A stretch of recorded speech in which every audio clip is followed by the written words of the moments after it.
Hi, let's install XV6 on our Windows computer. So first, XV6 is basically just a re-implementation of the Unix operating system that was developed in the 1970s at Bell Labs. It's written in C and runs on most x86 based computers. It's used as a teaching tool for MIT's operating systems course, as it's very good in teaching just like the basics and the fundamentals of how operating systems works and other stuff.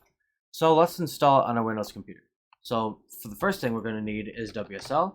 If you don't have WSL yet, I would recommend installing that first. Then we'll run 3 commands. I'll put these commands in the description. So first we have sudo update or sudo apt update. Then we have sudo apt upgrade. I already ran these before, so they should be really fast. And then we have this command, this larger command. This lets us build or make XV6 so we can compile it. So we can run that. Now that we've done all that, now we can actually download XV6, which is basically just cloning the repository. Again, link in the description. And then when we're done, we can just go into the new repository. And then we can type the command make qemu-nox. This will do 2 things. It'll make XV6, it'll compile it, and then it will run it. You can type make just to compile it, or you could type qemu-nox. This actually lets you run it. So I'll just do this. So you'll get a bunch of commands like this they basically are just like log files for compiling different files. And then we get this screen. This is XV6. This is what it looks like. So we can actually ls and see our files. We can run commands like echo and then like hello world will work. And it's great. And to quit, this is the fun part. You hit Control A and then let go of Control and hit X. So it's Control A, as if you're selecting all, then let go of Control and then hit X. And that's how you exit. Don't continue to hold Control and then hit X. That's something that we always get mixed up on. And now we're going to open it in VS Code. Alrighty, so now we're in VS Code.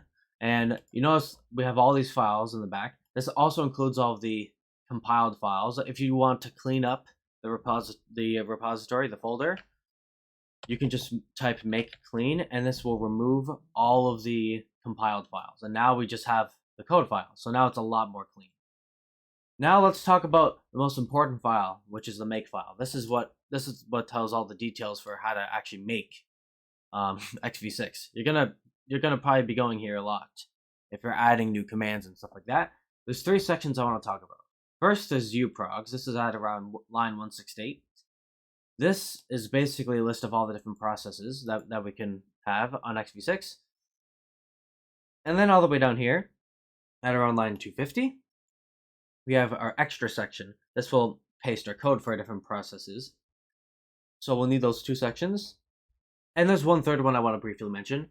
If you're making a library, you're going to want to use ulib, which is at line 146. You just add the .o file here if you're adding a library. And so let's add a simple process. So let's say I want to make, let's say, remove2. So I can copy remove.c into remove2.c. And there we go, we got a new file. Then to add it as a process, go into uprogs at the very bottom. After zombie, we can just add underscore just like the rest, remove2. We don't need the .c or anything. And that's good. And then we go all the way down to extra, and we can just add it anywhere here. I'll add it right after here. Remove2.c, our C file. Save your make file, and now we can again, just to show you, I can just type make, which will compile all the files, but it shouldn't actually run it. See, it compiled everything, and as you can see, it should have also compiled. Oh, doesn't look like it. It's okay. Now we'll make qemu-nox.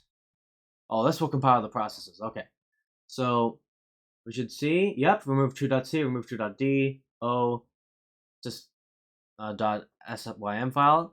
Now if we do ls, we should see we have our remove2 process.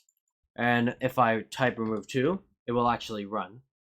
And I don't have any files. It's also worth noting too, if you add files using the file system here, it's not actually going to, oh, my mic fell. It's not actually going to add the files in this directory. what it's going to do is it's going to add it in like a compiled file. Instead, it's not actually going to add it in the directory so you can work with it outside of XV6. And so yeah, again, to leave, Control A, X. And so review, Makefile is the most important file, and you can make just to compile the main files using make, to compile and run, qemu-nox, and to clean the directory so it's easy to work with when you're working in VS Code, for example, make clean, and it will delete all of the other process files. And that's all for today. Thank you for watching. Have a good day.